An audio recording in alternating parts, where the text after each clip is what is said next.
जब आसिम अपनी मंगेतर माहिन को लेकर उस अस्पताल में पहुंचा और सारी वहां पर जांचें कराई और उसकी बहुत सारी रिपोर्ट्स भी आई, तो रिपोर्ट्स देखकर डॉक्टर भी हैरान रह गए, क्योंकि मर्ज का तो कुछ पता ही नहीं चल रहा था कि आखिर माहिन को बीमारी क्या है और माहिन किस वजह से ऐसी है, क्योंकि सारी रिपोर्ट्स तो बिल्कुल पॉजिटिव ही आई थी।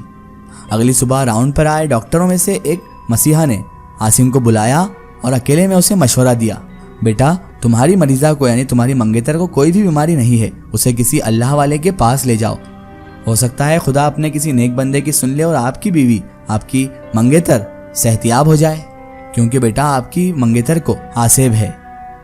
आसिम ने जैसे ही ये चीज सुनी तो उसकी आंखें नम हो गई और फिर कुछ देर तक अंधेरा छाता चला गया।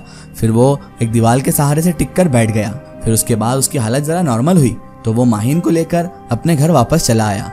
अब तो बस्ती के हर तीसरे घर में आसेबी वारदातें भी होने लगी थी। कभी कुम्हार रमजान के घर रोड़े और पत्थर बरसने लगते, तो कभी चौधरियों के आंगन में शोले जलने लगते, कोई चलता चलता गिर पड़ता तो कोई सोने में चीखने हंसने और मुस्कुराने लगता, किसी का जिगर खराब तो किसी की कमर में दर्द तो कोई तड़पने लगता। धीरे धीरे वो पूरा गांव आसेबी ताकतों का शिकार होने लगा। कई एक कुंबे गांव छोड़कर चले गए तो कई लोग अपाहिज भी हो गए। किसी को ना खत्म होने वाली बीमारी ने आन घेरा तो किसी को दौरे पड़ने लगे।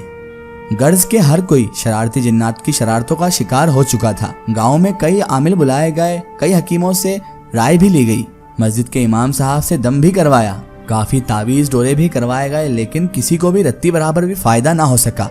हर शख्स बेचैन बेकरार होकर अपनी अपनी जिंदगियों से मायूस होने लगा था, मगर कोई भी हल ना निकल सका।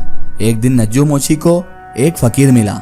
उसने उसके सर पर हाथ रखते हुए कुछ पढ़कर उस पर फूंक मारी तो नज्जू मोची चंगा भला होकर सेहतियाब होकर अपना काम करने लगा। फिर धीरे धीरे गांव के सभी लोग जुग दर जुग उस बुजुर्ग उस फकीर के पास जाने लगे और उसके पास से शिफायाब होकर लौटने लगे।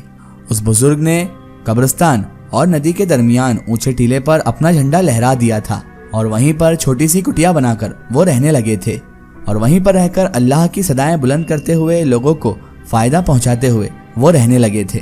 जो कोई भी आकर आजिज़ी से उन बुजुर्ग को अपनी तकलीफ बताता तो वो बुजुर्ग उसके सर पर हाथ रखते, होंठों में कुछ पढ़कर उसे पर फूंक मारते और उसके बाद फरमाते, जा बेटा चला जा, अल्लाह बेहतर करेगा सब। ऐसा करने से वो बंदा घर पहुंचने से पहले ही शिफायाब हो जाया करता था।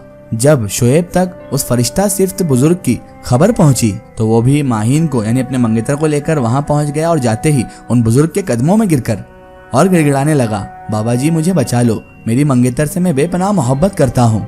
मैं तो इसे इलाज के लिए कहां कहां लेकर ना गया, मगर इसे इस मर्ज से निजात ही नहीं मिल रही है।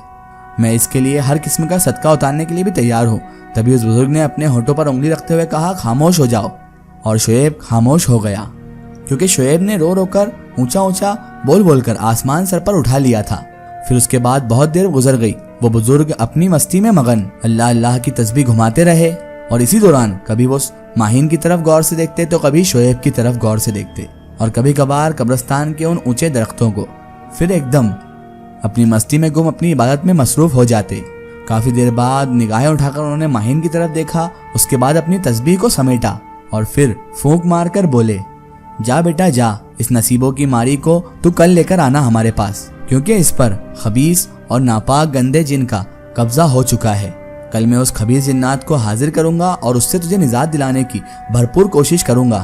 बेटा हो सके तो किसी कसाब यानी कसाई से बकरे का सर लेकर दूर कहीं पर नियाज उतार देना या फिर कुछ खैरात कर देना, अल्लाह बेहतर करेगा। उसने तावीज भी बना कर दिया और फिर उस बच्ची पर यानी कि माहिन पर दम भी कर दिया।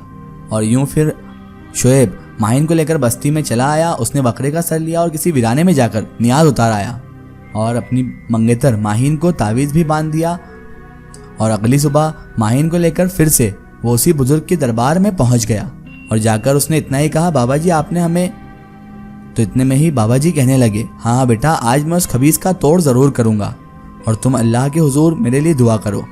उसने आए हुए लोगों को वहां से रवाना किया और फिर माहिन के इर्द गिर्द हिसार खींचकर कुछ पढ़ने लगा। वो बुजुर्ग जैसे जैसे पढ़ते जा रहे थे वैसे वैसे माहिन की हालत गैर होती चली जा रही थी और फिर अचानक माहिन जमीन पर जैसे साकित हो गई। काफी देर बाद बाबा जी ने उसे आवाज दी, ओए हाजिर हो जा। तभी उनकी आवाज सुनकर अचानक माहिन उठकर बैठ गई। अब बता इस बच्ची ने तेरा क्या बिगाड़ा है जो तू यूं हलकान करते हुए इस बच्ची को परेशान करके इसके पीछे पड़ा हुआ है और रोज इसका खून पी रहा है, फिर भी कोई आवाज ना आई। तो वो बाबा जी फिर से बोले, बोलता क्यों नहीं, अब चुप क्यों है तू? याद रख, अगर तू ना बोला तो मैं तुझे जलाकर भस्म कर दूंगा। तभी अचानक वो बोली और उसके मुंह से एक मर्दाना आवाज निकली, इसने बचपन में अपनी माँ के साथ आकर मेरे बच्चों की खेलने की जगह पर पेशाब कर दिया था, जिससे वो जगह और मेरे बच्चों के कपड़े तक खराब हो गए थे। तभी वो बाबा जी बोले, अच्छा तो तभी से तू इस बेचारी के पीछे पड़ा हुआ है। इसका तो वो बचपन और मासूमी का दौर था, और वैसे भी ये तो एक इंसान है, इसे क्या पता कि वहां पर कोई जिन्नात या जिन्नात के बच्चे मौजूद हैं। और तेरे उस दौर के इंतकाम की आग अभी तक ठंडी नहीं हुई क्या? अब भला इसके जिस्म में खून ही कितना बचा है जो तू रोज रोज अपने पेट की प्यास बुझा रहा है। तभी वो जिन्नात उसके जिस्म से अकड़ कर बोला, तुम होते कौन हो मुझे रोकने वाले? तो इधर खामोशी छा गई और चंद लम्हे बाद बाबा जी फिर से बोले, बेवकूफ, इस झंडे को देख, तेरे लिए तो यही काफी है, जिस पर चांद और 3 तारों के निशान है। और अगर फिर भी तुम ना समझ सको तो मैं तुम्हें अपने इल्म से सब चीजें समझा दूंगा जो हमें हमारे अल्लाह की तरफ से अता है। उसने निगाह उठाकर झंडे के ऊपर देखा जो टीले पर लहरा रहा था, और फिर वो माहिन के अंदर से बोला, अगर मैं ऐसा ना करूं तो? और अचानक बोला कि मुझे भी अब देखना है, तुझसे मुकाबला करना है कि तू है क्या। और वो जलाल में आकर उठ खड़ा हुआ। उसके बाद उन बुजुर्ग ने जैसे ही अपना हाथ फिजा में लहराया तो माहिन जल्दी से जमीन पर लेट गई, और वो उसके अंदर से बोला, बाबा जी आप अमन वाले हो, मैं शैतानी और शरपसंद कबीले से हूँ, मैं तो आपका हरगिज मुकाबला नहीं कर सकता बाबा जी। और माहिन की आवाज यानी कि उस जिन्नात की आवाज भर्रा गई थी। तभी बाबा जी ने कहा, तो फिर इस लड़की से हमेशा के लिए तुम दूर हो जाओ, क्योंकि इसका मंगेतर शरीफजादी की वजह से बहुत बड़े इम्तिहान में मौजूद है। मैं इसे छोड़ दूंगा, मैं इसे अभी छोड़ देता हूँ, वो बोला। तभी बाबा जी बोले, छोड़ूंगा नहीं, तुम्हें अभी और इसी वक्त इस बच्ची को छोड़ना होगा। तभी बाबा जी बोले, कैसे नहीं जाना है? मेरे सामने मेरे पीरो मुर्शिद और मेरे उस्ताद की कसम उठाओ और हमेशा के लिए अपने जाने की निशानी भी मुझे दो, वरना मैं तो तुम्हारे घर बार तक निगाह दौड़ा चुका हूँ। मैं अगर तुम्हें अपने इल्म से बुला सकता हूँ तो तुम्हें जलाकर खाक भी कर सकता हूँ, समझे? अब जल्दी कर। बाबा जी तो अब गजब दिखाने लगे थे और वो कहने लगा कि मैं इसे छोड़कर जा रहा हूँ, आइंदा इसके साथ कभी भी ऐसा नहीं होगा, आप बेफिक्र रहिए। फिर उधर शीशम के पेड़ की एक शाख टूटी और इधर माहिन उठकर बैठ गई। बाबा जी ने कुछ पढ़कर माहिन पर फूंक मारी, कुछ तावीज दिए और फरमाया, बेटा जाओ और अपनी मोहब्बत भरी दुनिया में हमेशा के लिए खुश रहो। उन दोनों ने बाबा जी के कदमों को बोसा दिया और दोनों अपने घर चले आए। माहिन वापस अपने नॉर्मल चेहरे पर आ गई थी और उसके उजड़े हुए चेहरे पर फिर से बहार खिलाई थी। और शोएब बहुत ज्यादा खुश हो चुका था क्योंकि उसकी मंगेतर अच्छी हो चुकी थी। सूना और वीरान जोड़ा फिर से सजने संवरने लगा था और फिर से उनके घर के आंगन में खुशियां रक्सा हो गई। उजड़े और वीरान दरो दीवार फिर से आबाद होने लगे और माहिन कुछ ही दिनों में खूबरू हसीना के रूप में शोएब के सामने थी। और उसके बाद उन दोनों की शादी हो गई और वो खुशहाली से अपना जीवन गुजारने लगे।